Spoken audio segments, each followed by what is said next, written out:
இன்னைக்கு தாய்கள் தன் குழந்தையை சிட்டா வளர்க்கிற பேர்ல அதை தூக்கறதே இல்லைங்க. அதுக்குன்னு ஒரு பேக் செஞ்சிருக்கிறான், அதுக்குள்ள அப்படியே டியூஸ்யூ மாதிரி உள்ள போடுறான். அன்னைக்கு ட்ரெயின்ல பார்க்குற ஒரு அம்மா குழந்தை பேக்ல வச்சு அது மேல இது தூங்கிட்டு வருது. அது தலகாணியான்னு பார்த்தா உள்ள இருந்து கையை மட்டும் இப்படி நெளியுது. ஐயோ குழந்தை இருக்குதாட்டாக்குன்னு பார்த்தா குழந்தைய தாய் கையில தூக்கணுங்க. அப்பதாங்க அது ஒரு உணர்வு இருக்கும். இந்த ஏஞ்சல்கள் நிறைய பேர் வாக்கிங் போறாங்க. என்ன எங்க வீட்டை காலி பண்ண பண்ணாலும் பரவாயில்ல, குழந்தை ஒரு பக்கம் போகுது, அம்மா ஒரு பக்கம் போயிட்டு இருக்குது, தள்ளு வண்டியில் அது வாட்டில் வாய் பசந்து போயிட்டு இருக்குது. எங்க வேலன் அவருக்கு ஒரு குழந்தை 2 வயசுல இருக்குது. நானும் அந்த குழந்தை பிறந்ததுல இருந்து கேட்டேன், குச்சி எடுத்தேன்னு வச்சுக்கோ அப்படின்னா இன்ன வரைக்கும் அந்த பையன் கையில் குச்சி நான் பார்த்தது கிடையாது. அப்ப கனிவா கண்டிப்பானா கனிவு தான் ஒரு குழந்தைய இன்னைக்கு வணக்குது. உலகத்திலேயே சிறந்த 3 அறைகள் இருக்கிறது. ஒன்று தாயின் கருவறை, ஒன்று பள்ளியின் வகுப்பறை, ஒன்று கோயில் கருவறை.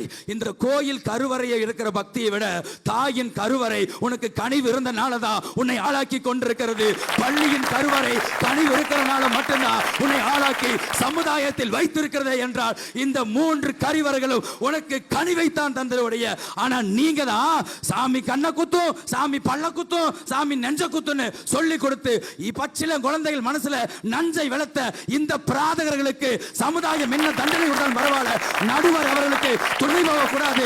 இல்லை என்றால் இவர் மேலையும் சட்டம் பாயும் என்று நான் எச்சரிக்கையோடு இந்த சபையை முடித்துக் கொள்கிறேன். அதனால ஒரு மனுஷன் சிறந்து வாழ்வதற்கு கனிவே கனிவே கனிவே என்று சொல்லி இந்த சபையை முடித்துக் கொள்கிறேன்.